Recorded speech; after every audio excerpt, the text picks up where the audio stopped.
And 25,000 to have a table. But we are aware that the ministers were awarded, and some MPs were awarded as the best performing MPs in this chamber. So he's in the best position to answer. Honourable member, you have still not answered my question. I say, who organized? It's not the minister who asked the minister is aware. He knows that. He's aware of what? He has written a letter to that effect. He has written a letter to that effect. And the chief of staff have also written a letter. So he's aware. Honourable Minister, please, what do you know about this issue that way? Thank you very much, Right Honourable Speaker. Mr. Speaker, I need to place on record that as far as government is concerned, no state agency or entity has organized any award ceremony purporting to honor ministers, MPs, or any other category of public servants. What I do know is that for a very long time, indeed I recall that even in my days as a Deputy Minister for Information, sometime between 2013 and 2016, there have been all manner of groups who send round invitations and solicitations to people to be part of award schemes. And we understand that this particular awards that we are discussing started 6 years ago. And indeed, there are some members of the previous government who received similar awards. So it is purely voluntary. It is a private sector activity. And government does not in any way, shape or form endorse it. Mr. Speaker, in order to bring clarity to the matter, the Secretary to the President caused to be issued a statement in which the President has admonished and cautioned all of his appointees to steer clear of such awards, because we do not believe that it is the best way to go. So private entities are free to organize any award schemes, but this government does not endorse it. So it is a private entity, Mr. Speaker. I cannot speak for the private entity that organized it, but government was not part of the organization. I have answered the question. Government was not part of the organization. Indeed, government was not informed that any such, again, Mr. Speaker, there's no evidence. There's no evidence that any minister paid for any awards. Yes, there is a statement or a write-up issued by Professor Kwesa White of SIGA that he was approached to pay 50,000 cedis and he declined. That does not mean that any other person paid any monies, especially in the absence of any evidence to that effect. Thank you very much, Mr. Speaker. Is this issue too open to debate? Yes.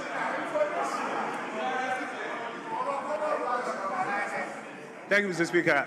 Because you asked who organized, yes, and the honourable member attempted to provide information, I want to provide some more information.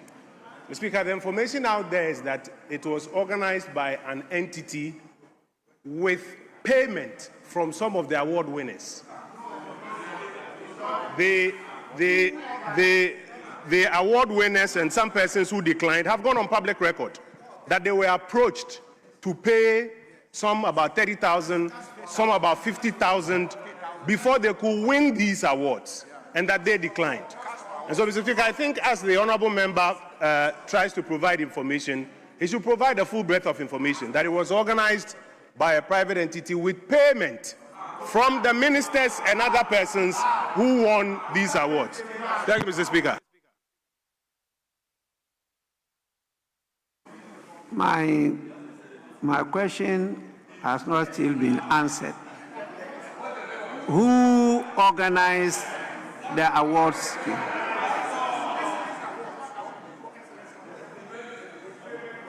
Yes. Mr. Speaker, it was organized by a private company by name Excellence Awards or so. Mr. Speaker, the minister is spoken. Honourable member, are you just part of rumor mongering, or you have facts that there is a private company called Excellence Mr. Speaker, I'm giving you the information which has been reported. Big events. The company called Big Events. Big Events under the banner Excellence Awards. This is what they've advertised. Are you part of the rumor mill, or you are sure there's a company called Big Events?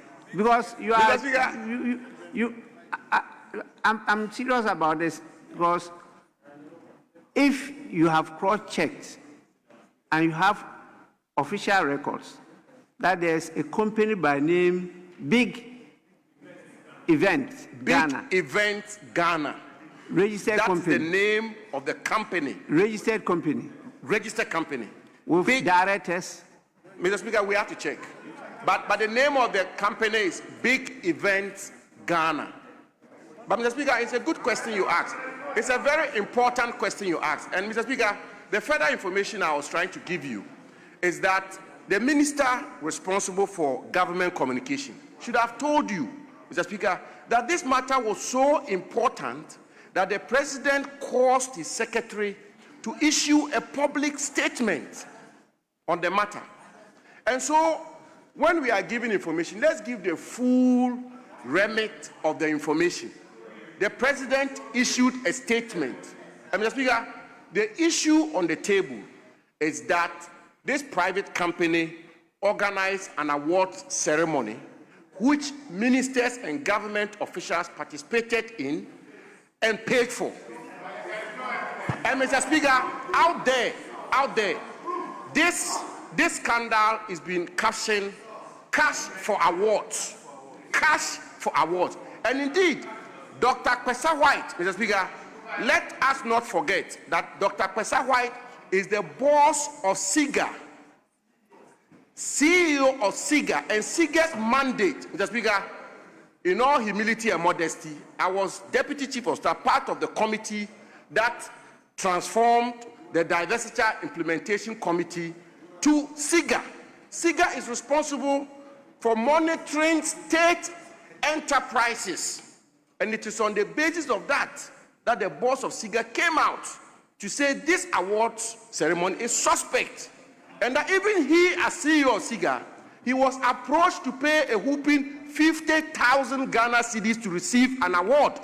So, Mr. Speaker, I conclude by submitting to you that the issue out there are two issues. The first one is that these awards, the recipients paid for the awards. And the second issue is how government officials have suddenly made enough money to be able to pay 50,000 cedis. In some cases, they claim 200,000. In other cases, 250,000. That is the issue. That is the issue related to the cash for awards. And some ministers, Mr. Speaker, some ministers who did not receive the awards and who believe that they are performing ministers have come out to indicate that there is a particular minister who is being given an award and he's not deserving, and that he was given the award because he was able to pay. And that I am working better than him, and yet I did not get the award because I could not afford to pay.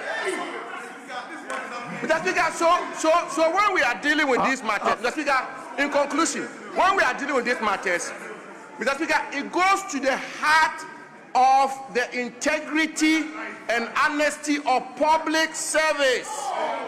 Because public service ought to be what it is, as you've consistently indicated. Public service should be public service. And so a minister then parades and gets an award that is doing so well, only for it to come out that he paid for it. That's the issue. Yes. Thank you, Mr. Speaker. Honorable Deputy Majority Leader. Yes, please. Thank you, Mr. Speaker. Mr. Speaker, there seems to be a lot of appetite for rumor mongering this morning in the chamber. I don't think there is evidence in what is being said. Mr. Speaker, you did ask a question, and the communication minister said that it wasn't organized by government. but he knows that it was done by a private sector. That, I think, is where the story ends. We don't have any information as to what you are alluding to. And Mr. Speaker, I think there's no evidence, so with all due respect, Mr. Speaker, we have some business to do this morning. Thank you. Yes. Mr. Speaker, I wanted to appeal to your good office that if, Mr. Speaker, I wanted to appeal to your good office because you see, listening to the issue I raised and the contribution and the response from the minister in charge of government communication, he did admit that government have issued a statement to this matter. It's a serious issue. Mr. Speaker, if you can kindly direct that we should set up a committee to investigate. Mr. Speaker, to investigate. Mr. Speaker, Mr. Speaker, we should. Mr. Speaker, so that Mr. Speaker, a bipartisan committee to investigate this matter and see the criteria for the award.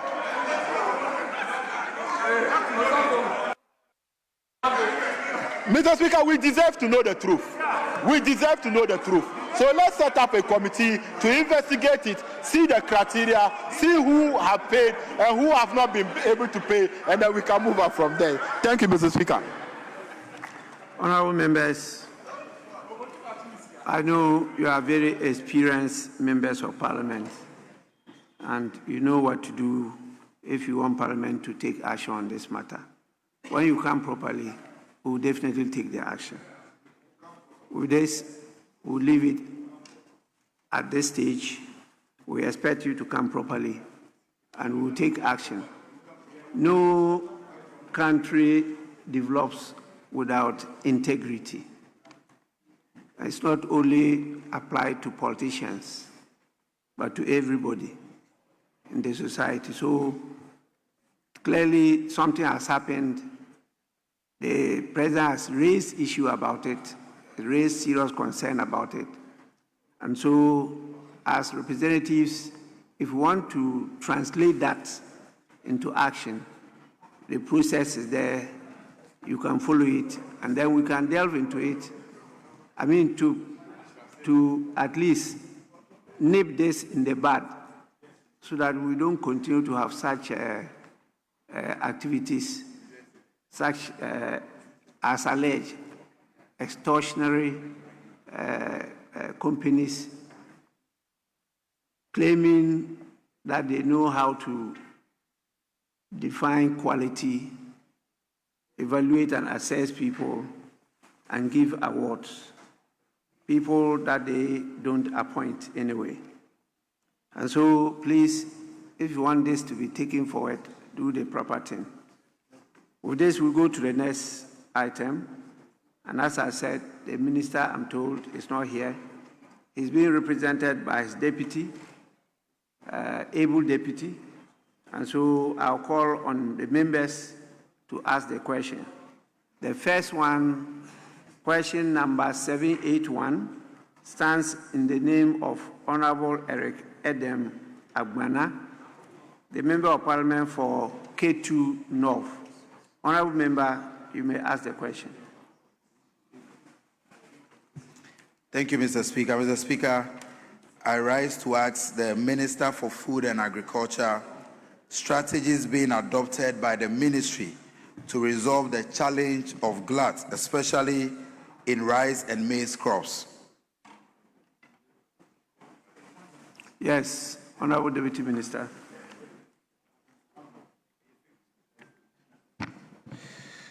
Thank you, Mr. Speaker.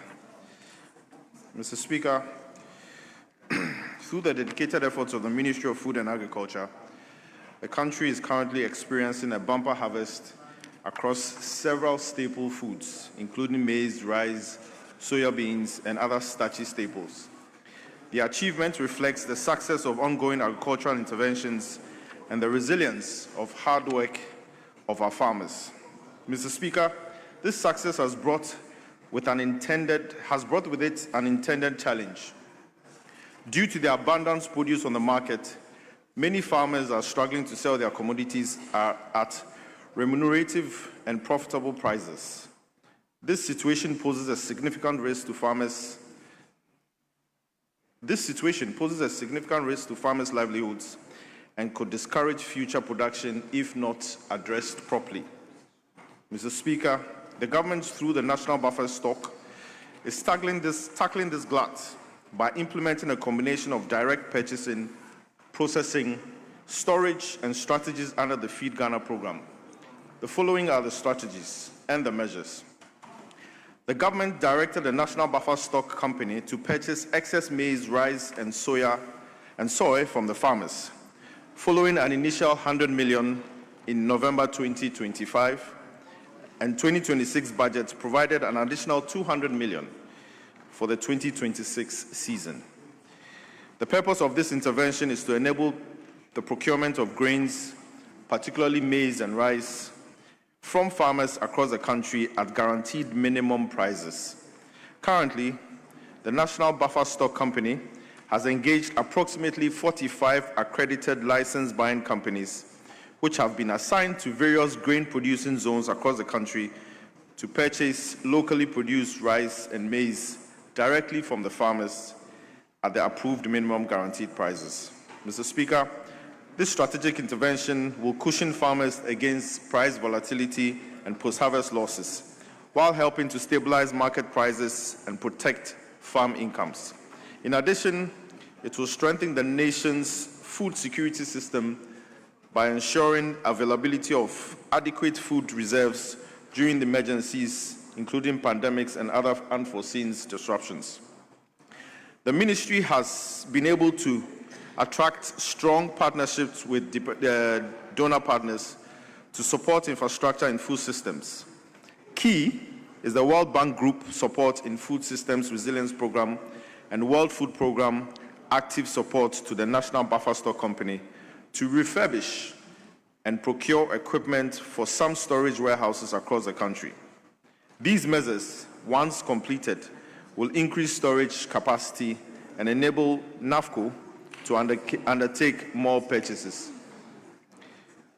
These are the long-term measures. To create long-term solutions, the government is establishing 5 new maize factories across the country. This aim is to shift from merely storing raw grain to processing it into corn flour for local consumption and export, reducing the impact of future gluts. Mr. Speaker, schools, especially senior high schools and school feeding programs, and state institutions such as hospitals and prisons have been instructed to prioritize purchasing locally produced rice and maize to ensure a steady, high-volume market for local farmers. These interventions demonstrate government's unwavering commitment to support farmers, sustaining agricultural growth, improving rural livelihoods, and safeguarding national food security. Thank you, Mr. Speaker. Honourable Member, any supplementary question? Thank you, Mr. Speaker. Mr. Speaker, I would want to humbly ask the Minister what special attention the ministry is giving to rice farmers, considering the fact that it is almost their season and they need to sell their produce from the last harvest so that they'll be able to purchase farm produce, especially farmers in Apipe, Avalavi, Klenomadi, and other parts of Ketu North, a constituency that is largely known for rice production. Thank you. Yes, Minister. Thank you, Mr. Speaker. Mr. Speaker, and I can assure my colleague, Honorable Edem Agbana, that the buffer stock will be in their constituency soon to buy the excesses from the farmers. Thank you.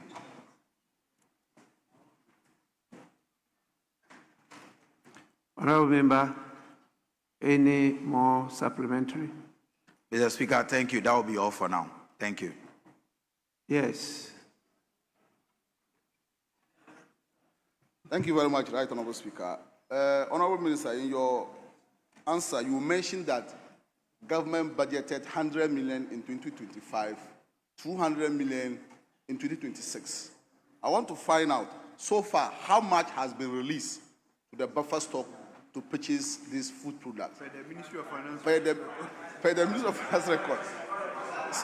But you mentioned it. You mentioned it. You mentioned it. It's in the answer. It's in the answer. Mr. Speaker. Yes, Honorable Minister. Mr. Speaker, I'm not done. Honorable Minister, Mr. Speaker, I'm not done. a question at a time. Thank you very much, Mr. Speaker. Yes, Minister.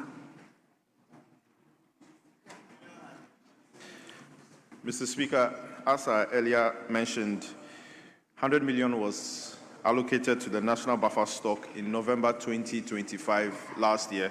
And this year, 50 million out of the 200 million has been given to the national buffer stock. Thank you, Mr. Speaker. Yes. Mr. Speaker, thank you very much Well, once again. is that the order? Supplementary, if you are not the owner of the question. Mr. Speaker, that's why I wanted to put the question together for him to have No, but you can't put many questions together. That's not the rule.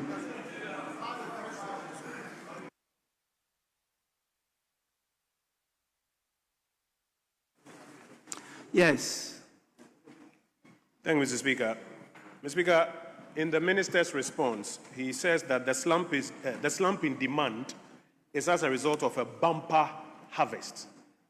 Can he provide this House with data for the maize and the rice that he speaks about to establish, as compared to the previous year, that indeed it is a question of bumper harvest and not rather a slump in demand?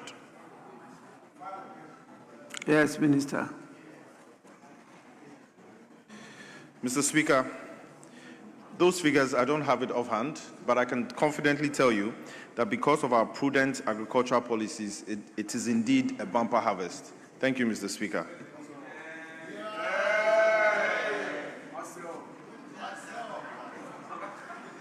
Honorable members, we now move to the second question, and that question stands in the name of the Honorable Member for Heman Lower Denchra, Honorable Lawrence Ajinsam. Please, you may ask your question now.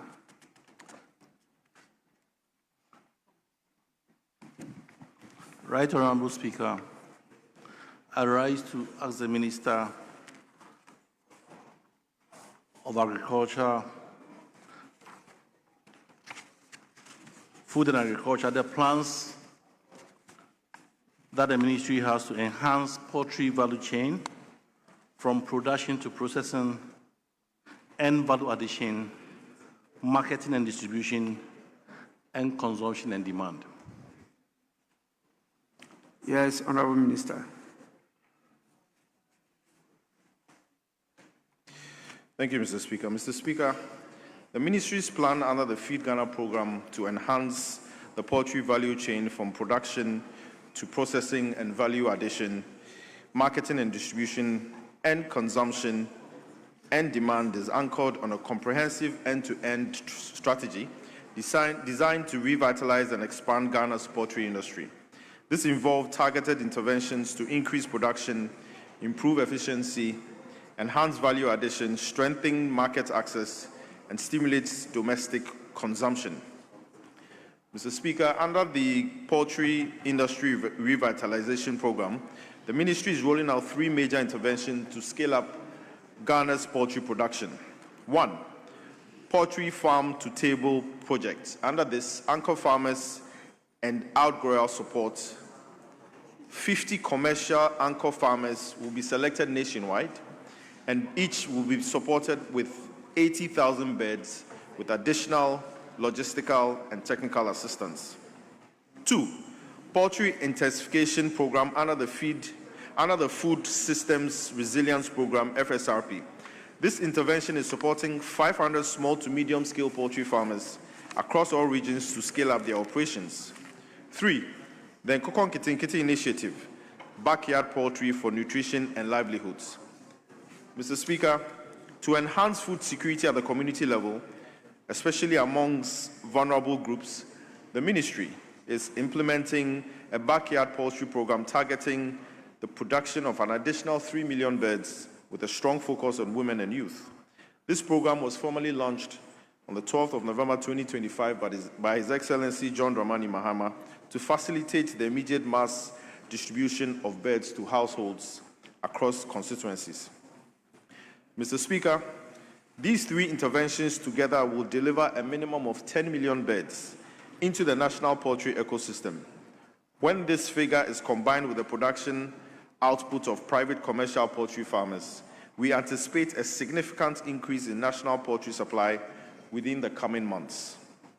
For this reason, Mr. Speaker, the Ministry is simultaneously strengthening the processing, marketing, distribution, and export pillars of the value chain to address the anticipated market glut and to ensure that farmers do not suffer post-production losses. Government is establishing a poultry processing factory in Bechem. This factory will support large-scale processing, packaging, cold chain management, and value addition to ensure that Ghanaian poultry products meet domestic and international market standards. Government is also facilitating and encouraging private individuals to participate in the various parts of poultry value chain. Mr. Speaker, additional poultry processing factories will be established in other regions to create a robust and decentralized processing and marketing network, enabling the poultry industry to absorb, expand production, reduce imports, and position Ghana as a growing hub for poultry exports within the sub-region. Mr. Speaker, these interventions collectively ensure a fully integrated poultry value chain from production to processing, value addition, marketing, and consumption, thereby advancing the government's strategic objective of making Ghana a competitive poultry nation and securing livelihoods across the entire value chain. Thank you, Mr. Speaker. Honourable Member, any supplementary question? Right, Honourable Speaker, I have a question. In the Minister's answer in terms of production, he did mention Nkukor Nkiti. I just want to know the state of the Nkukor Nkiti and how the Ministry has been able to solve the perennial problem of soya bean and maize in the poultry industry. I'll take it as you've asked two questions. The first one is dealing with the Nkoko Nkete. I've been hearing much of it. I also want to learn more about it. And then the second one, you are talking about soya bean and other production. So you satisfied the standing orders. So start with the Nkoko Nkete. I don't know Nkoko Nkete. Thank you, Mr. Speaker. Mr. Speaker, so far, a little over 1.7 million beds have been distributed across the country. Ashanti, Ahafo. Meanwhile, the first deputy speaker to take the chair.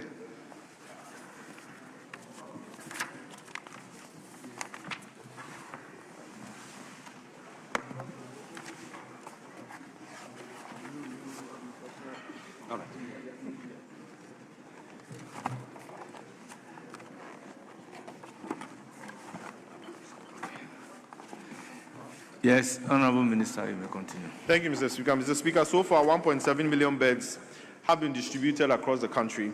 Ashanti, Ahafo, Bono East, Greater Accra, Western North, Eastern, Central, and Volta have all been served.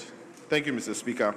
Mr. Speaker, to the next question about the maize and soya, we are currently, most of the processing factories are currently working with the suppliers of the feed to be able to buy from them so that they can produce the feed and hence hand it over to the beneficiaries of the Nkukor Nkiti. Thank you, Mr. Speaker. Yes, Honourable Member, any further question?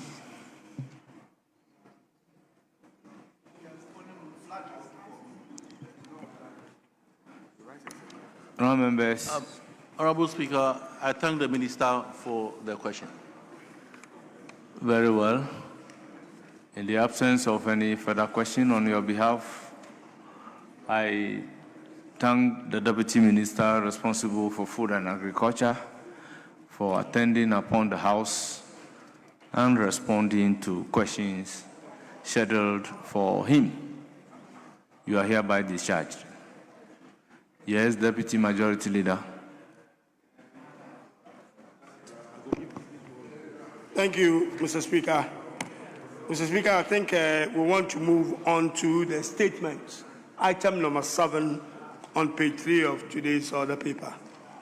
And but we will skip the first statement, 7A, and then move on to B, C, D, and E, as we agreed when we were in Concord. Very well. Yes, minority.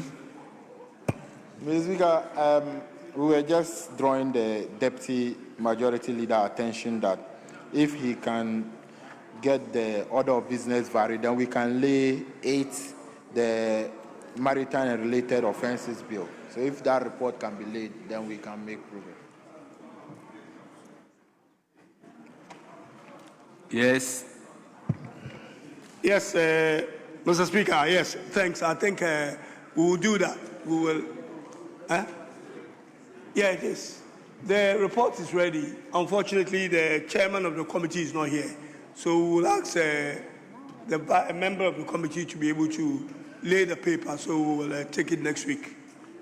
Thank you. So we will, Mr. Speaker, with your permission, we will alter the business for today and do item number, I believe is, item number 8, presentation of papers, and take paper. Thank you, Mr. Speaker. Honourable members, at commencement of public business presentation of papers, item numbered 8, Chairman of the committee.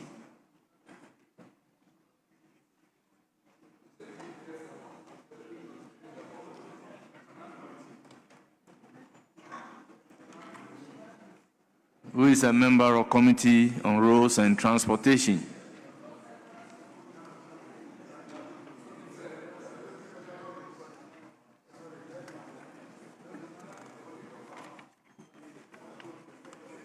Item accordingly deferred. We then come to item numbered 7. Mr. Speaker, let's go to 7 and then when we have you have a member. Mr. Speaker, actually, we have the Deputy Minister for Trade, who is a member of the committee, so he can do that.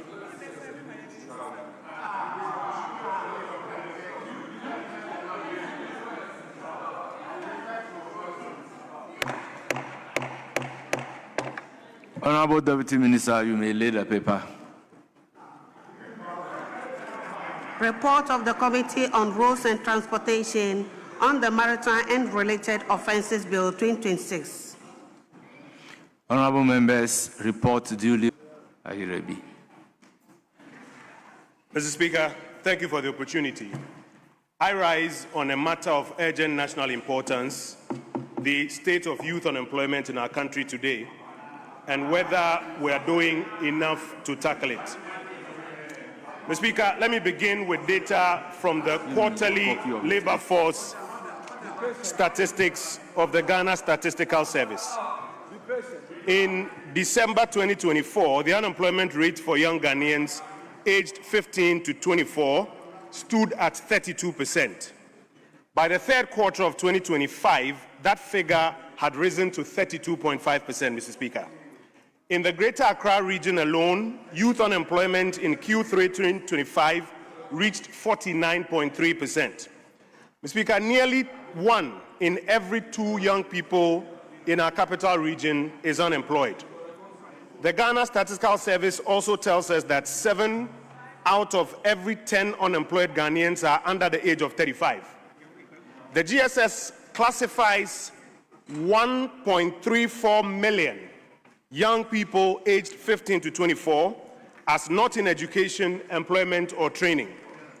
when Ghana's national youth policy definition extends to age 35, the figure rises to 1.95 million. Nearly 2 million young Ghanaians are neither earning nor learning.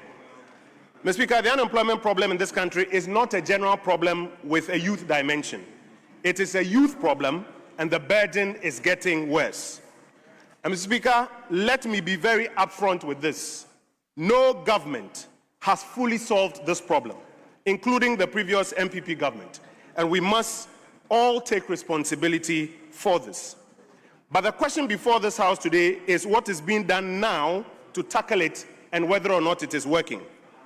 Mr. Speaker, this government has presented a basket of solutions to the Ghanaian people.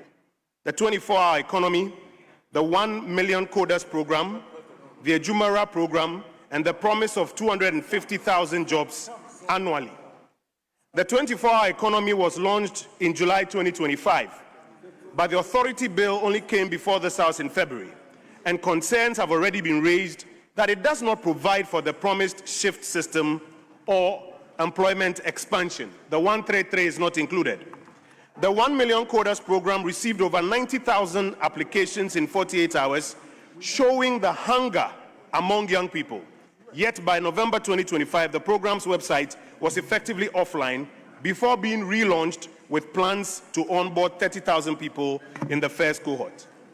On Ejumera, Mr. Speaker, a target of 10,000 businesses a year is what was announced.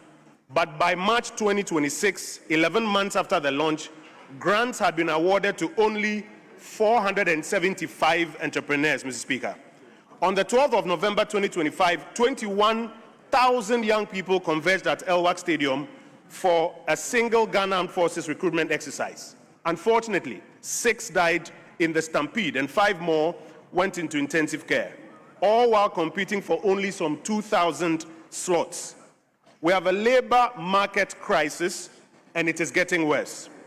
The questions confronting us is whether the programs that have been outlined by the government of Ghana will work, or whether we urgently need a new job creation strategy. The youth of this country are not looking for slogans anymore. They want feasible programs that create dignified, productive, and well-paid jobs. Mr. Speaker, as a House, we have a few recommendations of what we should be doing to help in this area. First, we need to anchor every job program on published delivery scorecards with clear metrics on beneficiaries, the cost of these jobs, the time to placement, and the employment retention. Second, we need to separate skills development from job creation, and we need to fund both separately. Training people without creating demand for their skills only manufactures disappointment. Number 3, Mr. Speaker, we have to shift the funding model from sovereign financing to private-public partnerships. Government should focus on de-risking, co-investing, and creating regulatory clarity, while private capital drives the large-scale job creation that we need. Number 4, Mr. Speaker, we need to make the apprenticeship economy the spine of the youth employment strategy through national certification, employer co-funding, and clear pathways into employment or self-employment. Finally, Mr. Speaker, I propose that we need to build a credible labor market information system for the Republic of Ghana, which will publish timely district-level data on vacancies, sectoral demand, skills gaps, and graduate absorption to guide policy and budget decisions. In conclusion, Mr. Speaker, we do not need more slogans or promises that results in the pipeline. What we need are more effective ways by which we can solve the worsening youth unemployment problem in our country. The Ghana Statistical Service data is clear. The youth unemployment problem is getting worse, and the time to act is now. I thank Mr. Speaker for the opportunity.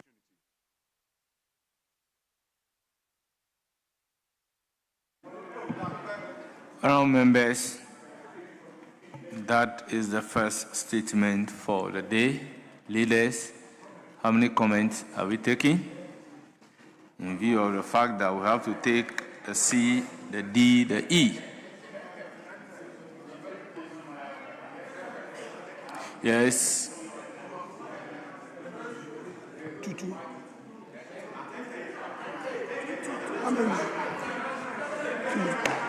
Mr. Speaker, Mr. Speaker, we have a few statements here today. This is the first one. So I would suggest that we do 2-2 and then move on to the others. Thank you. Yeah, 2-2.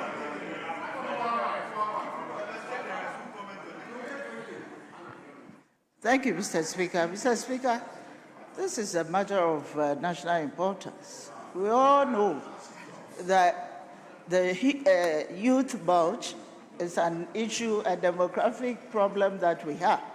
And we believe that in our ability to make comments on this particular issue adequately will help us move forward. So I suggest that we, as many people as possible, my side is proposing 10 people on each side. Thank you. Well, we need to manage the time in view of the number of statements. Other than that, we go by the rules, the hour that the law allows us to take statement. We operate within that 1 hour and we end it. If we cannot be realistic and take as many statements as we can. If statement time is 1 hour, by 1 hour we end it. Thank you, Mr. Speaker. We can go by the rules. Then, yes. Yes. Then I would also recommend that we do 5-5, including leadership. Thank you. Yes. Mr. Speaker, we have a lot of members who want to do statements. So if that's the case, let's put all the statements together. They should read, everybody should read, then after that we can do our contributions.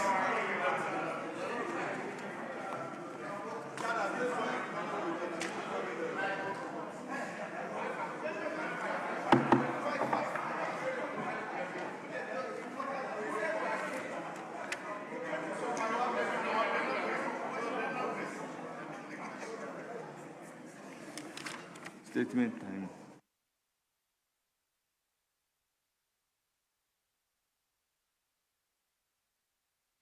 Mr. Speaker. Mr. Speaker, if I catch your eye. Yes, you have Yes, the floor. I think I've agreed with my colleague on the other side that will make 4, including leadership. Thank you. Yes. Yeah, Mr. Speaker. Mr. Speaker, we have quite a number of statements to go through. This will probably mean that we may have to be reducing the numbers as we go along. So 4-4, including leadership. We will go with the first one, and then subsequently we may have to reduce as we go along. Honorable members, I was going to apply Order 94. And Order 94 reads, time for statements. The time for statements shall ordinarily not exceed 1 hour, except that the Speaker may permit statement and comment outside the prescribed period in exceptional cases. This is what the rules says. So in the absence of disagreement, we apply the law. And we started making the statement at 3:40, and exactly 4:40, we ends. It ends. So, honourable members, it's time for comment. The rule guides us in the circumstances of this nature. Yes, Honourable Speaker, you have the floor. Thank you, Mr. Speaker. I would like to support this very important statement made by the honourable member, Honourable Kojo Oppong-Nkrumah. Indeed, employment issues are issues that I think, in my opinion, have not been given the needed attention as a state over the years. And it's one of the most important areas that such important statement. We cannot actually heap scorn on them, but rather give it the needed attention that it deserves. But Mr. Speaker, before we can do that, we need to situate it in the right context as a country and deal with the underlying variables or the factors or the independent variables that have contributed to this, I would say, unacceptable situation we find ourselves in when it comes to unemployment rate. Mr. Speaker, unemployment rate is basically about those in labor force who are looking for jobs, but they don't have. And how do we deal with such a situation? Mr. Speaker, modern day socio-economic development or ecosystem, the concentration basically is on the private sector. So I believe that any government, any policy maker that will be able to deal with the private sector aspect and make very weak entrepreneurial ecosystem as a country. Any government can give even $1 billion, just a statement or cities, to all the entrepreneurs or investors or business actors in our country. Even with that interest rate, I can assure you, within a year or two, we are not going to get the expected results. So I am just suggesting that as much as we need capital for them, we need specific policies for them. Our entrepreneurial ecosystem, which is weak as a result of weak actors in that segment, must be given the needed orientation and training. Not only the financial aspect. Two, any government that is in place must demonstrate that readiness, preparedness, and ability to do that, which it is very unfortunate that from my brothers from the other side, they gave us hope. They sank what they are sampaneba. 24-hour economy, big push. All these models were supposed to give us employment. Mr. Speaker, now you ask NDC MP that, where is the big push? They say go to Kolegono. It's in the gutters. They'll push it into the gutters. Mr. Speaker, it's very, very unfortunate. Now 24-hour economy, we are not even experiencing 1-minute economy. How can we create jobs? And this comes to the point that they don't do the needed research before they give Ghanaians policies and programs and manifesto. They lack the needed the requisite research that they need. Without the needed data, because decision making, the basis is information. They don't even have the requisite data. They didn't do any preparation. They only wrote that in their manifesto just to deceive Ghanaians. And now see most of the Ghanaian young ones go to Circle, go to even Kejetia, go to Kantamanto, go to Takrade. All the young guys have given hope in this government because they have been deceived. So, Mr. Speaker, as much as we write in our manifestos with the intention of creating jobs, my input this afternoon is that political parties must do the needed research, must conduct the right research and get the right data with integrity and provide the right needed of value chains before they can promise Ghanaians. Other than that, we will always manage that propaganda economy and create mirage of jobs once they are not there. Mr. Speaker, one of the things is also how we abuse state resources. Misuse of funds. Because we need those funds to give to private sector to create the jobs. Recently, my brothers went to London. Honorable member, your time is up.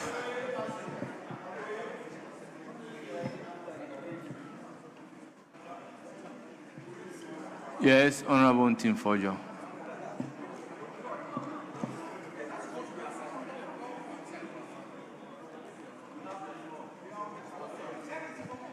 Thank you very much, Right Honorable Speaker. I rise to commend the maker of the statements, my very good friend, the Honorable Member for Fwasia Yoebri, Honorable Kojo Ponkroma, for bringing to the fore this national crisis and very dangerous trend that must be nipped in the bud without partisan considerations.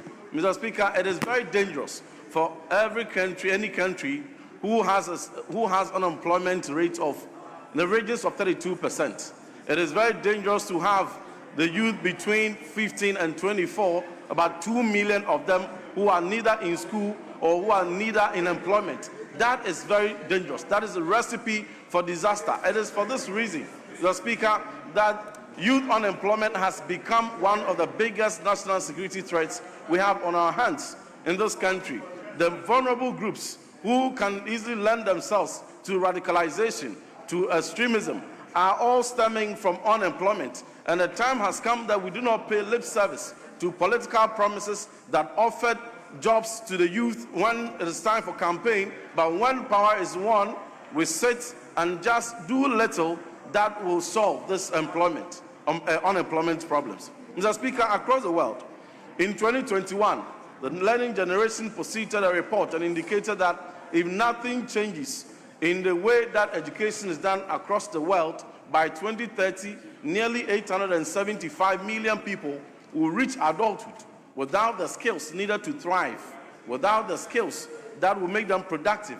And that must cause us as Ghana to look at our figures one more time. We need to wake up, to rethink how education is done.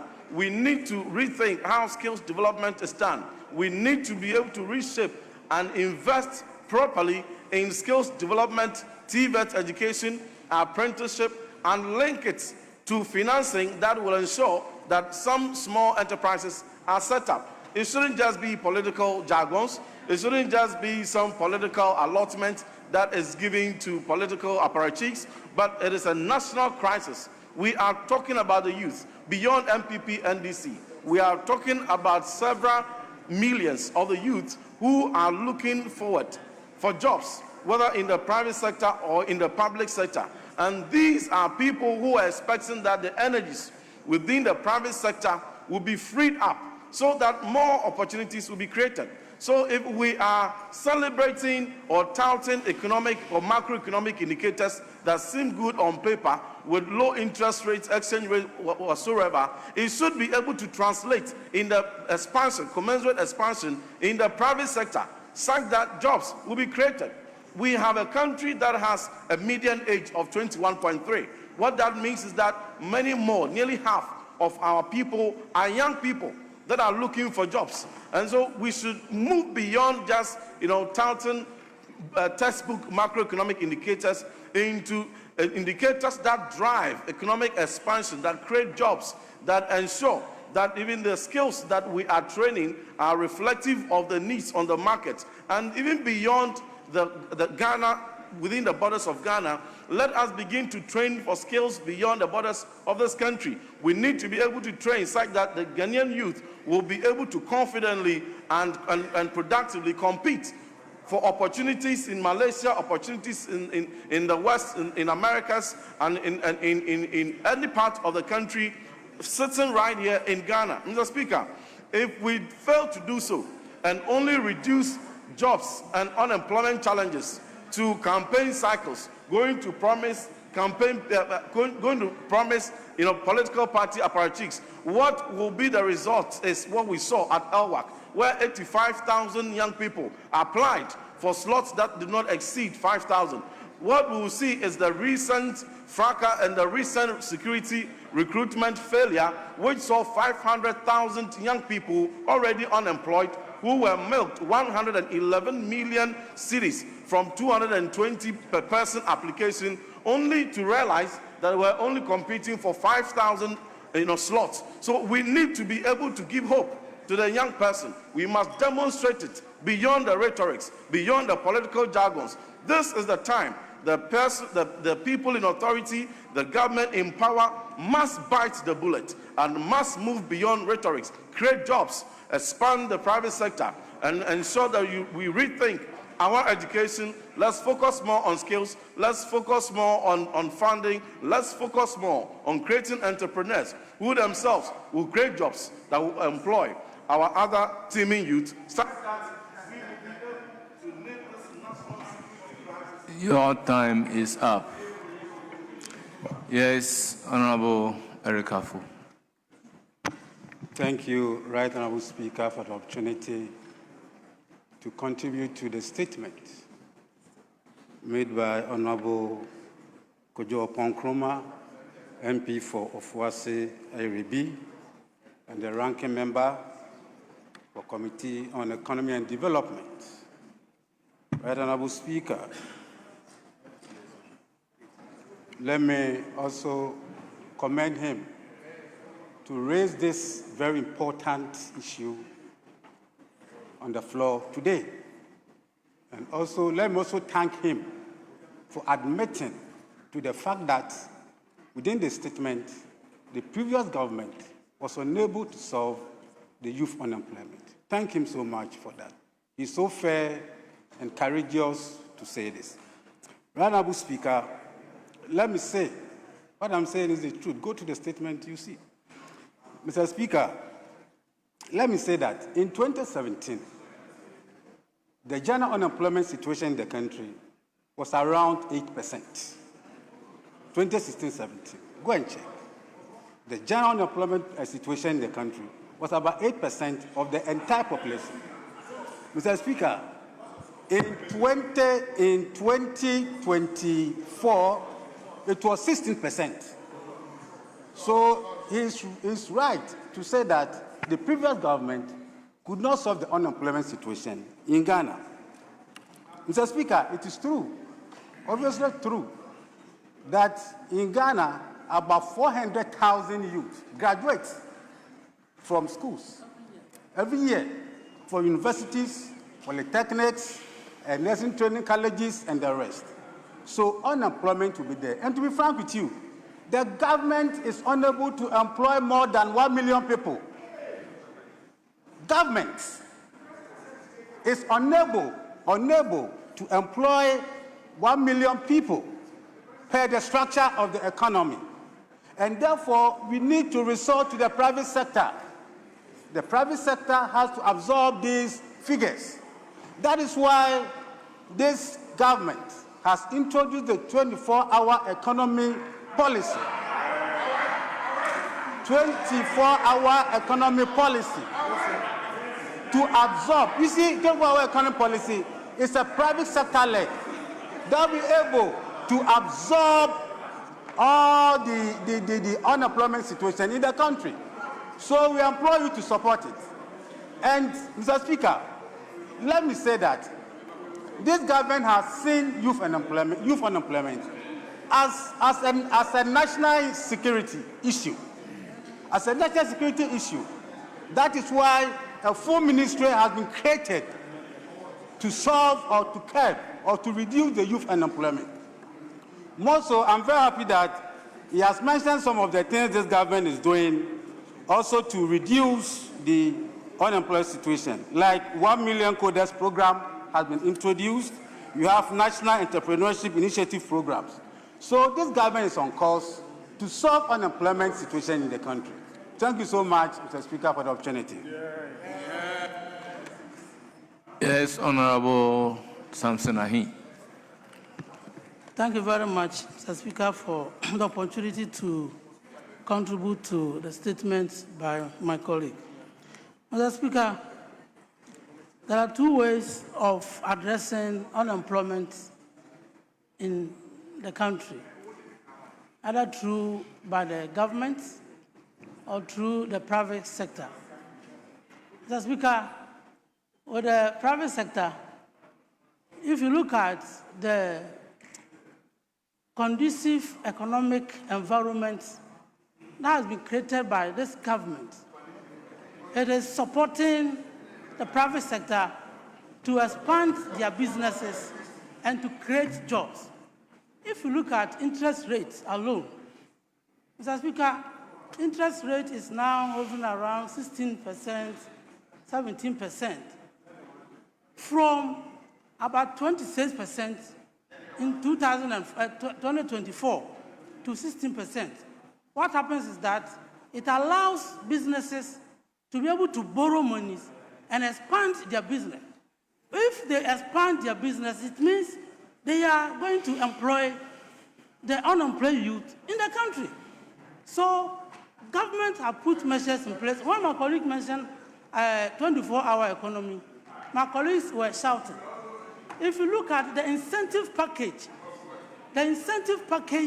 embedded in the 24-hour economic policy, where businesses are taking advantage to expand their businesses, it will tell you that this government is serious to work to resolve the unemployment situation in our country.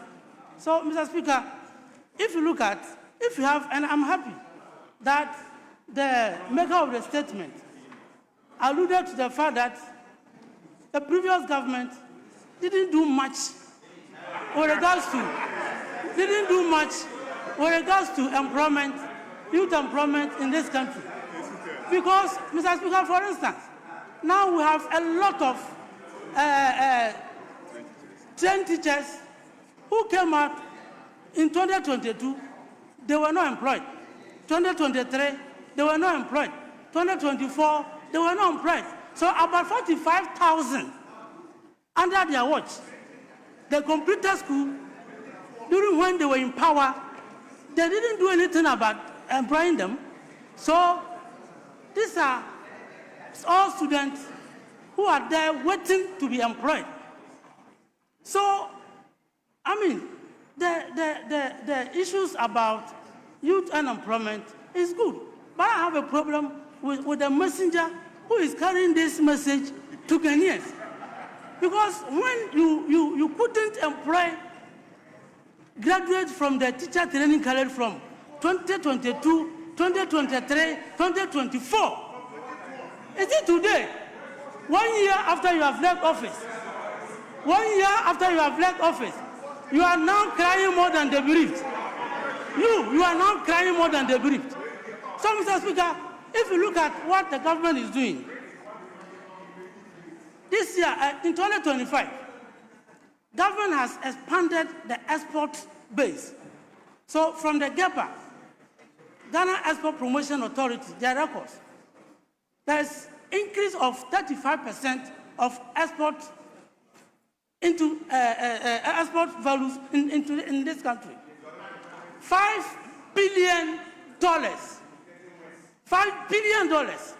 That constitutes 35% increase from 2024, Mr. Speaker. So when there's increase in export environment, it also creates jobs. It creates jobs. So government is creating environment for the private sector to do well. Government on its own also working hard to employ the youth when they come out from the nursing training colleges, when they come out from the teacher training colleges, and other public sector, which is also providing employment to many people. Mr. Speaker, if you talk about big push, what is big push doing? Big push is a deliberate policy by government to expand our road network. When the road network is expanded, what happens? It leads to creation of jobs. Because many people, many youth who are not employed now will be employed to work in those road sectors. And so big push is contributing to the creation of work. If you listen to the Agric Minister, government has put in place a lot of programs and activities which is leading to creation.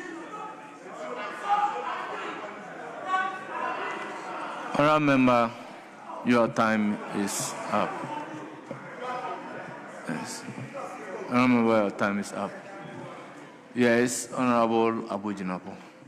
Thank you very much, Right Honourable Speaker. Mr. Speaker, let me begin very quickly by thanking the always brilliant Honourable Kojo Opon Kroma, MP for Fuasia Irebi, for bringing this very important matter on the floor. And Mr. Speaker, and doing it in a very dispassionate and objective manner, which is why I'm very surprised our colleagues are wrongly alluding to wrongly indicating that he claimed that the Akufo-Addo government did not do much with unemployed. He didn't say so. This is exactly what he said, and I quote, Mr. Speaker. He said, "Now, Mr. Speaker, let me be the first to say, no government has fully solved this problem, including the previous MPP government, and we must all take our share of the responsibility for that. But the question before this House today is what is being done now to tackle it. and whether or not it is working, end quote. Mr. Speaker, this is the very profound statement the Honorable Kojo Oppong Nkrumah made, and this is the question he put before this House, and that is the question I seek to answer. And that is the question that our friends have deviated from and making wrong assumptions and conclusions about what he said. Mr. Speaker, again, he went further to give a 5-point recommendations, 5 points. It's all in a statement. Obviously, my friend probably did not take his time to go through the statement. Point 1, point 2, point 3, point 5. He just did not come to this House to make a hollow statement. He gave recommendations. Mr. Speaker, the unemployment situation is gotten worse, and the Honorable Kojo Oppong Nkrumah stated so, and that is a fact, and the data is here. If you look at the data, Mr. Speaker, quarter 4 of 2024, unemployment stood at 30.8%. Quarter 3 of 2025, unemployment is 34.4%. It's gotten worse, and that is why he's making this statement.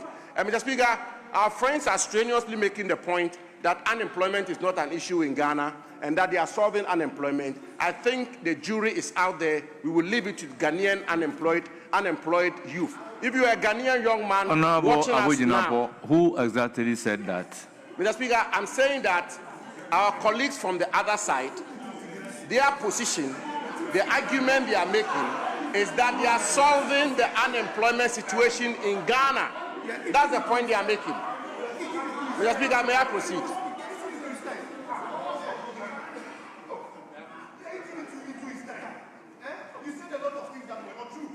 Mr. Speaker, thank you very much. Mr. Speaker, so the point I'm making very simply, that the Honorable Kojo Oppong Nkrumah posed a question: how do we solve this problem? And I'm saying that our colleagues on your right-hand side, the NDC majority, is strenuously arguing that they are solving the unemployment situation problem in Ghana. I'm saying that if you're a young man watching us, that you will be the best judge whether the unemployment situation is being solved. And I've just given data to indicate, Mr. Speaker, that the unemployment situation in Ghana today has gotten worse. Akufo-Addo left with 30% unemployment. President Mahama and the NDC today have taken it to 34.4%. That is the data. I'm not making it up. Mr. Speaker, let me say that, Mr. Speaker, what is the government doing about unemployment? The budget of 2026, the government committed to create 850,000 jobs. They said they will create 250,000 jobs from integrated oil palm. Mr. Speaker, they said they will create 500,000 jobs from Big Push. In the integrated oil palm, in 2026, they were going to acquire land. That's all they were going to do.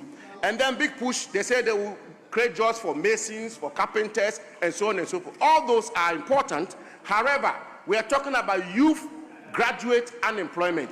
What is the government's plan to tackle youth graduate unemployment? Mr. Speaker, the government is committed 290 million Ghana cedis to purchase sanitary pads. And yes, when it comes to 1 million coders and when it comes to a Jumawura program combined, the government is committed 100 million Ghana cedis.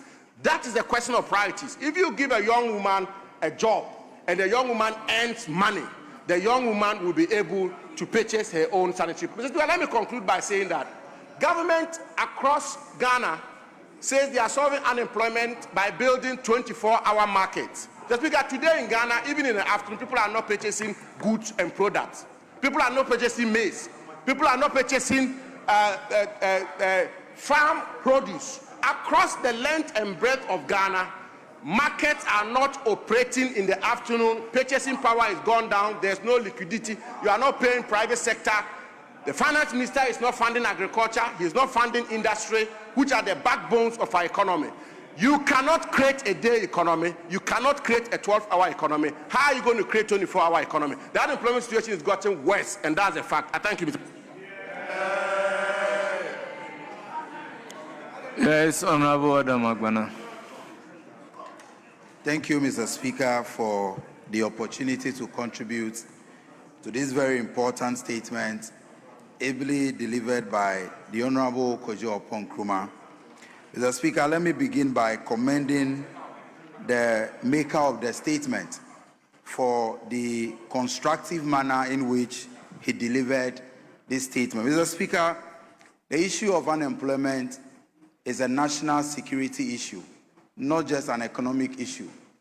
And it's an issue that all of us in this House must unite around the flag and agree that it is the biggest threat to the security of our nation. And I say, Mr. Speaker, that unemployment remains even the biggest threat to the democracy which makes it possible for all of us to sit in this chamber making laws for this country. And so we must approach the issue of unemployment from a very patriotic, very nationalistic point of view.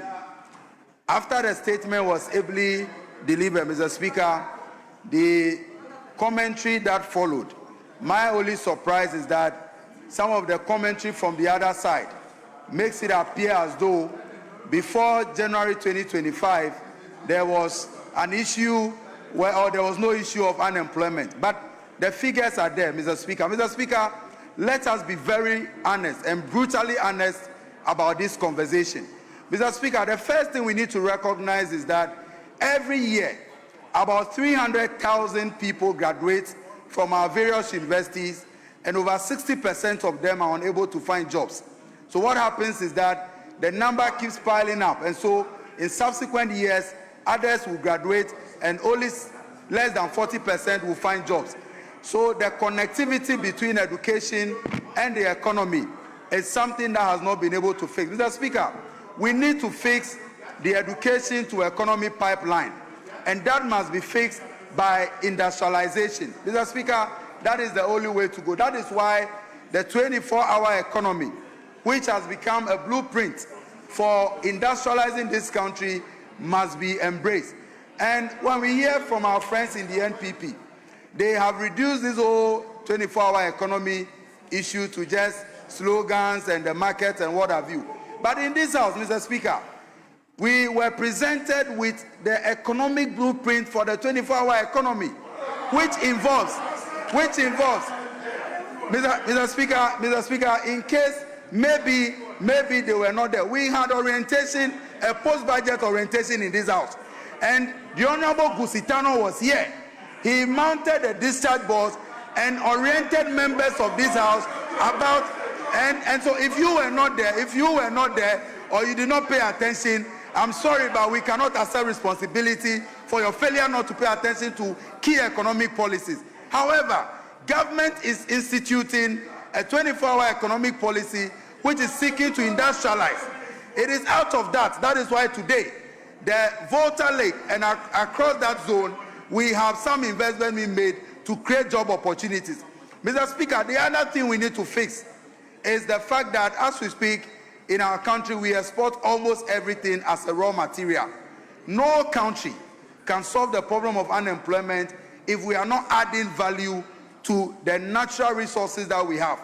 And we have to look at this issue from a critical point of view where, whether in mining, whether in the oil and gas sector or what have you, agriculture, we must begin to add value to the things that we are producing. And I must say that it is good news that as we speak today, Gold Board, for example, they have started adding value to the gold that we are mining here before exporting or selling it outside there.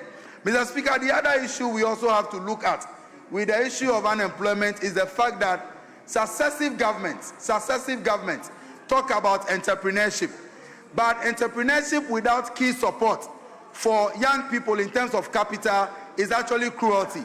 Let us look at how we can introduce a fund to support young people who are seeking to enter into entrepreneurship. That is a sustainable means by which we can support young people to create jobs for others. Thank you, Mr. Speaker, for the opportunity.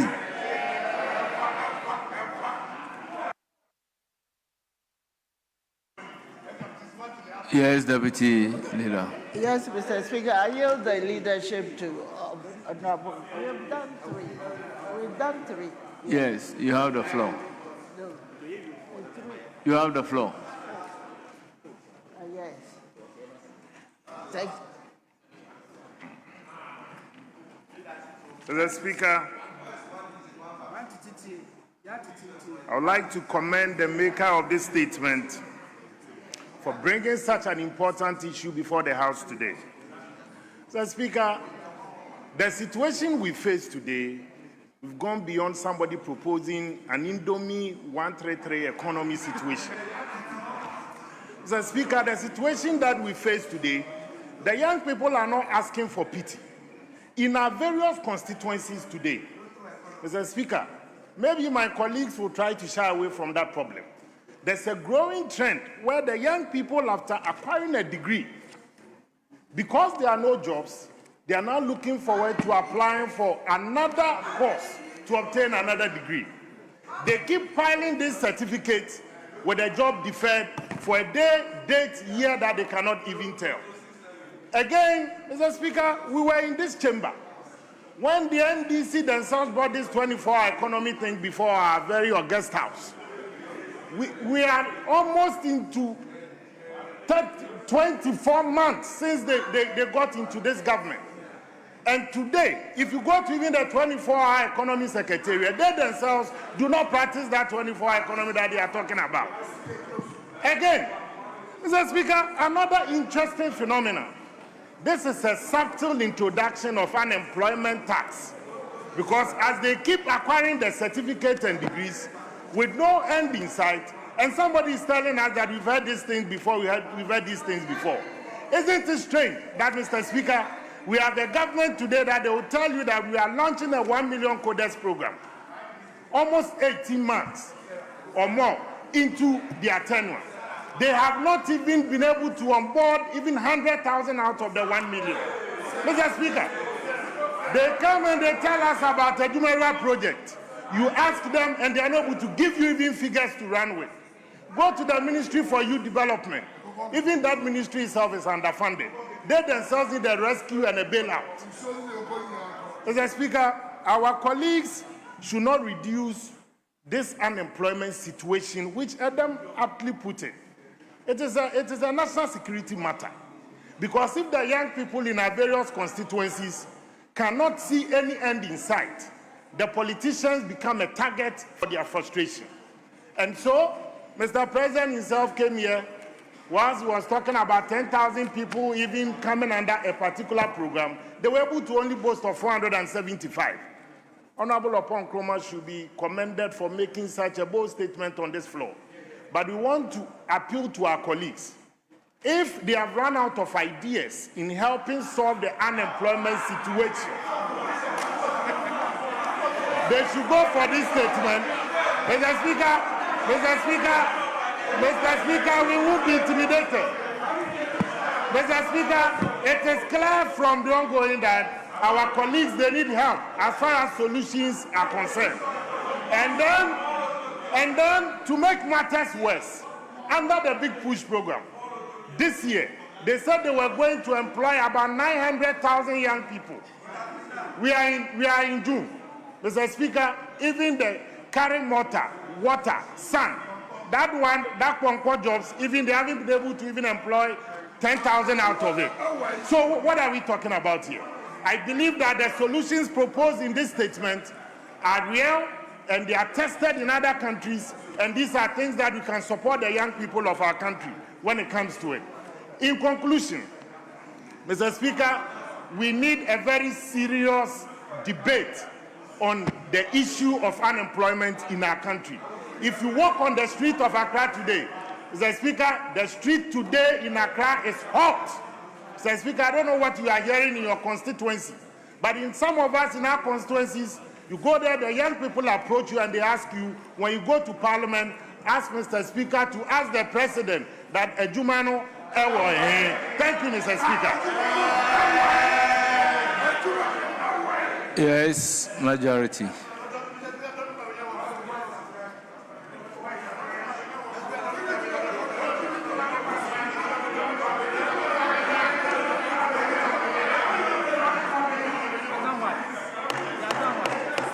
Thank you. Thank you, Mr. Speaker. And thank you to the maker of this statement, Honorable Kojo Opon Nkrumah. It's a very important statement, extremely important statement that, as it's been said earlier, it's of a serious national security concern.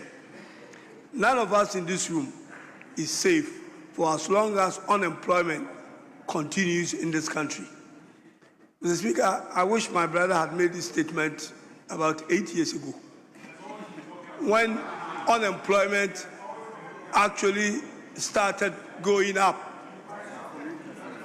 Look, from 8%, we got to 16 in 2024, and my brother was actually part of the government.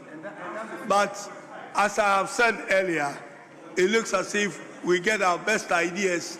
As we were told, we have no ideas. We get our best ideas when we are in opposition. And I'm glad, better late than never. I will urge my honorable brother and our friends on the other side to support the government of today in dealing with this unemployment problem, which is a timing bomb for all of us. And stop playing politics with it, because when the chicken come home to roost, it will affect all of us.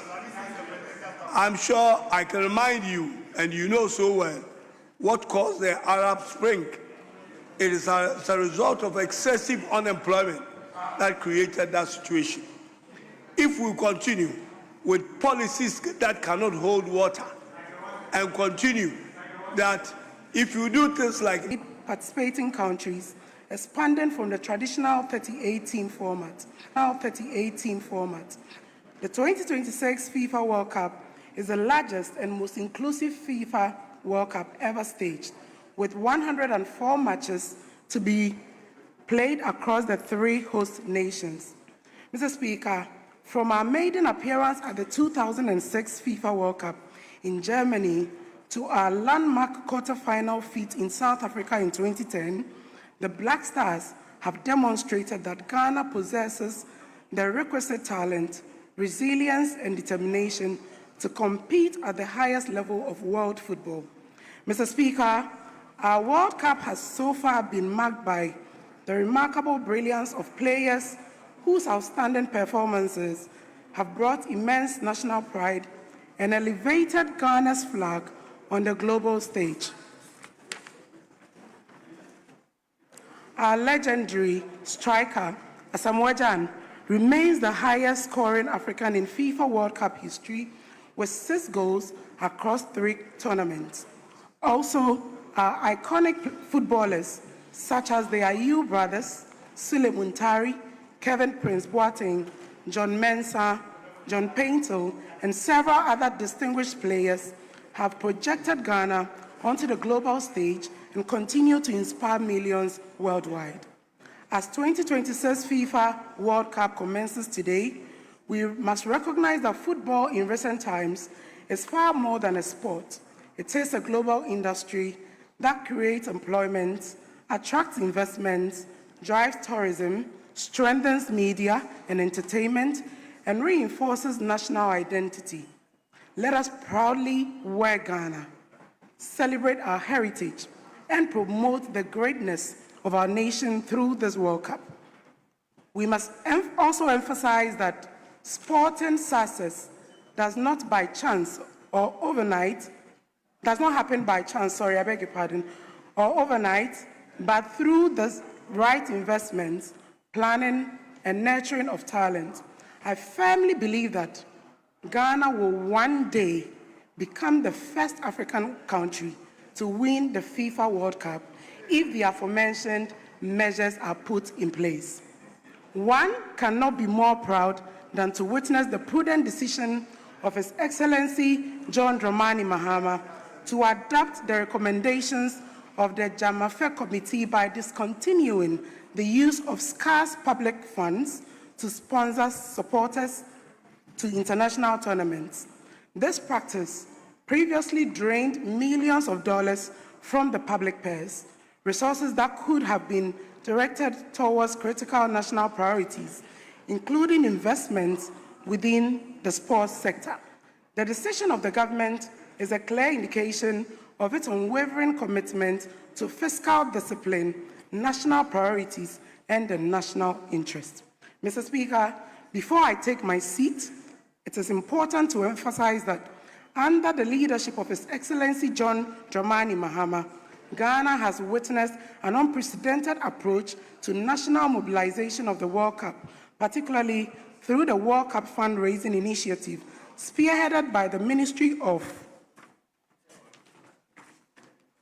Sport and Recreation, the Ministry of Finance, and the Ghana Football Association.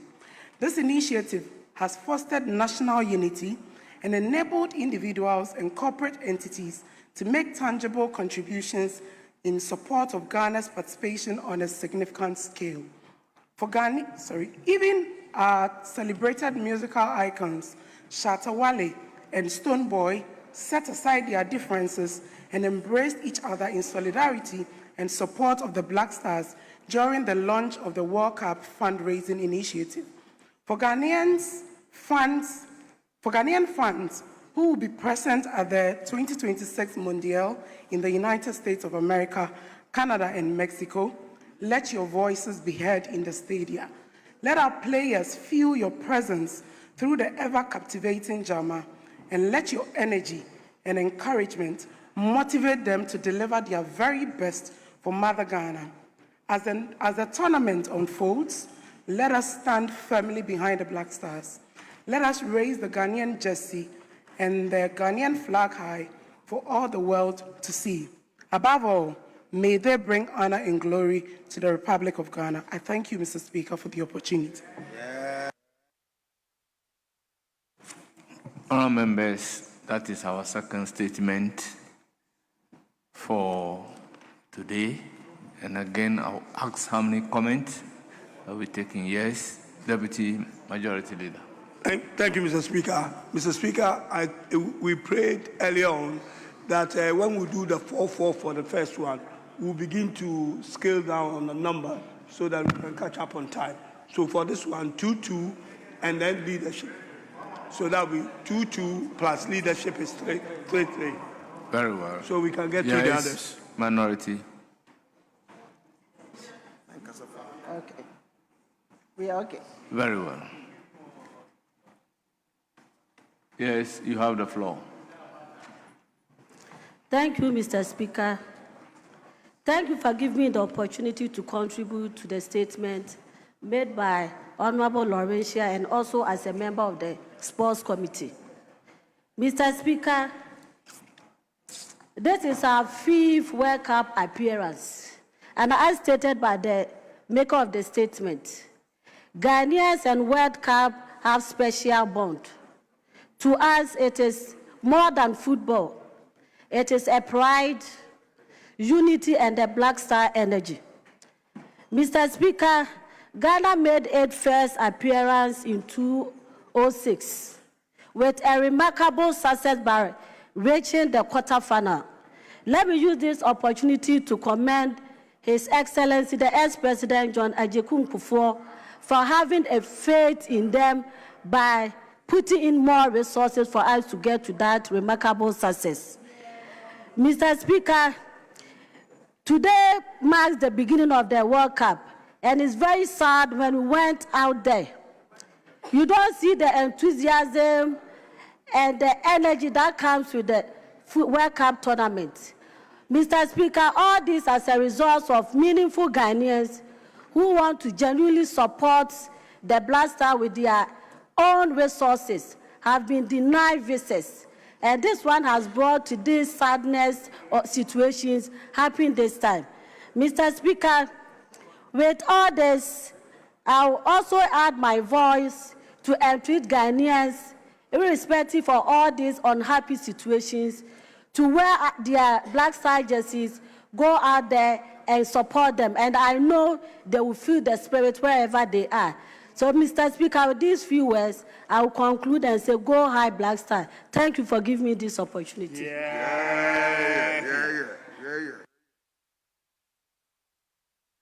Honourable Member, you have the floor. Thank you, Mr. Speaker, for the opportunity to comment on the statement by the Honourable Member of Akuapem South. Indeed, Mr. Speaker, I rise with profound honor and excitement to rally Ghanaians to support Black Stars in this very important endeavor. Football unites the nation beyond politics, beyond ethnicity, and beyond social status. That is why at this very important moment, we all need to rally behind the Black Stars. Mr. Speaker, anytime the Black Stars takes to the field, they carry not only the hopes of millions of Ghanaians, but they carry the aspirations of the entire nation that is determined to excel at the global stage. Mr. Speaker, as we prepare for our opening game against Panama on Wednesday night, may I take this opportunity to reflect on the enormous importance of opening matches at the World Cup level. Mr. Speaker, at our maiden appearance in Germany, even though we lost our first game against Italy 2-0, the players displayed a lot of courage and determination, and that strong performance laid the foundation for our subsequent victories against Czech Republic and the United States. In 2010, Ghana made a dream start by beating Serbia 1-0, and that propelled Ghana to advance to the quarterfinals of the 2010 World Cup, and would have made history as the first African country to have reached semi-finals, but for the infamous hand of Suarez. However, Mr. Speaker, in 2014, the regrettable event in Brazil started with a defeat to United States, and Ghana could not bounce back.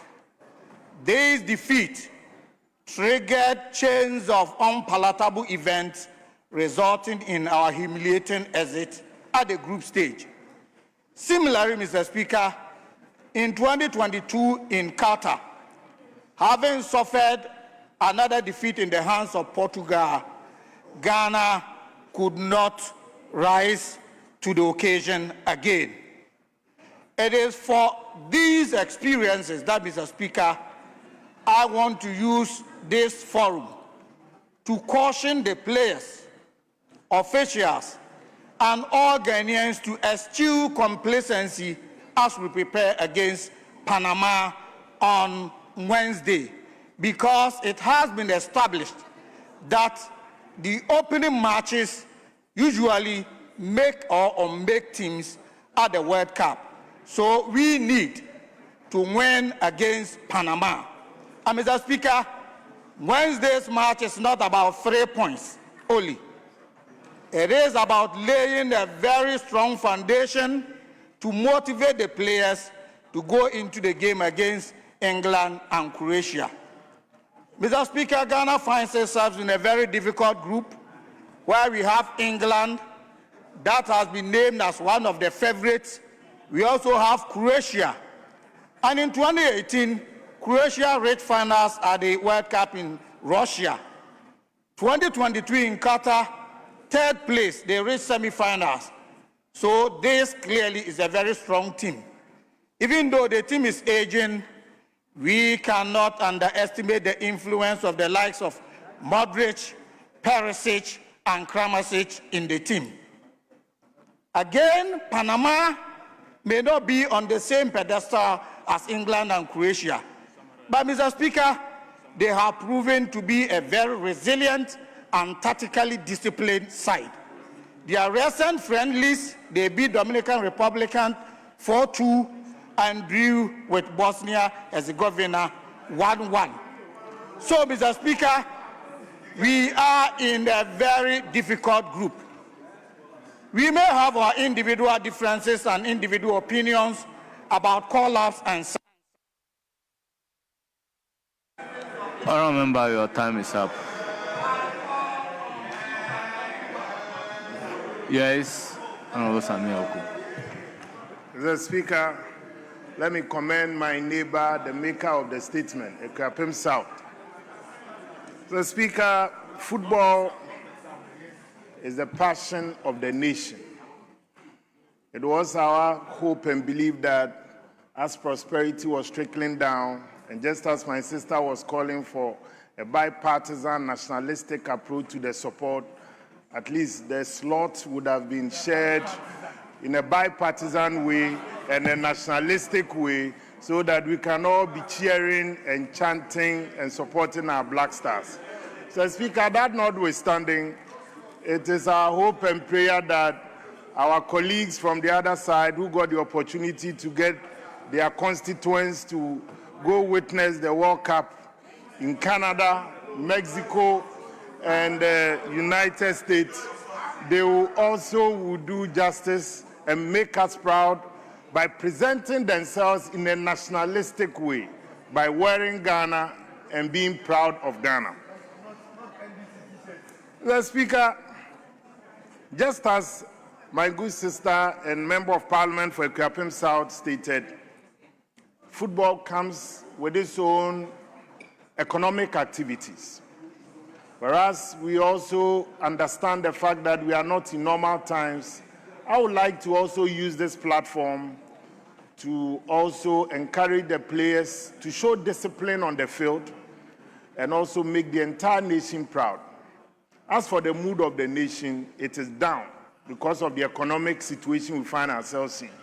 However, we hope that the football can at least bring us some joy and at least also lift us from the sad mood that we find ourselves in as a nation in distress and enjoy the beautiful game called soccer and football. So, Speaker, I also would like to use this platform to also urge the young people who will also be watching the various matches at the various centers. They also have to also be cautious about the activities that they also engage in and be disciplined enough. For many young people who enjoy watching football, it also comes with alcohol. And Mr. Speaker, let nobody pretend that even the hooliganism and vandalism that comes with sports at some centers, at the heart of it is also alcohol. And also those who will be sponsoring many of these event centers and organizing these watch parties. We also want to encourage them that whereas they invest in helping us to enjoy the soccer, they must also ensure that people who are also watching these games are properly protected and are also not drinking excessively. And also to our colleagues on the other side, this is not an NDC World Cup. It is Ghana World Cup.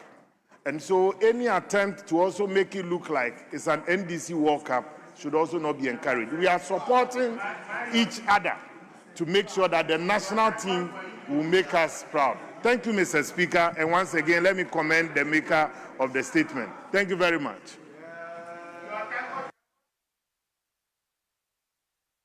Yes, you have the floor. Thank you very much. Right, Honorable Speaker. Honorable Speaker, this is a house of record.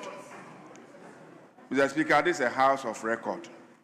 And I want you to go on record that no NDC member of Parliament has been given any slots to take to our constituency. Please, nobody has been given any slots. You can't just peddle falsehood without providing any evidence to that effect. You can't rise up in this house and peddle falsehood without providing any evidence. Mr. Speaker, I think that you need to issue an order for that falsehood to be withdrawn from a statement. Let me continue, Mr. Speaker, by commending Ghana and the Ghana Black Stars for qualifying to the World Cup. Mr. Speaker, if you recall when we played the qualifiers, the Black Stars couldn't even qualify to the Africa Cup of Nations. But for our victory in the last elections, I sincerely believe that, Mr. Speaker, I wouldn't have qualified to the World Cup. There's no way we would have qualified because we couldn't. It was the same time that we're playing the qualifiers for the World Cup that we're playing qualifiers for the Africa Cup of Nations. Unfortunately, they couldn't qualify the team to Africa Cup of Nations. We moved in with good management and what have you. We have succeeded in qualifying the team to the World Cup. Let me use this opportunity, Mr. Speaker, to call on all Ghanaians to rally around the national team. This is our team. This is our team. It's incumbent on all of us to support the team and pray for the team. I have followed Ghana Blasters for all these many years. And any time that a team comes across as though they are not well prepared, is the time they give us a prize at tournament. I am very, very confident that this team that we have, and the management team that we have, and the Ministry of Sports that we have, and the support of government and president, and the prayers of Ghanaians, this team is going to go far in the tournament. This team is going to go far in the tournament. Those who are praying and wishing that we return home as early as possible, they will be disappointed, Mr. Speaker. They will be disappointed, Mr. Speaker.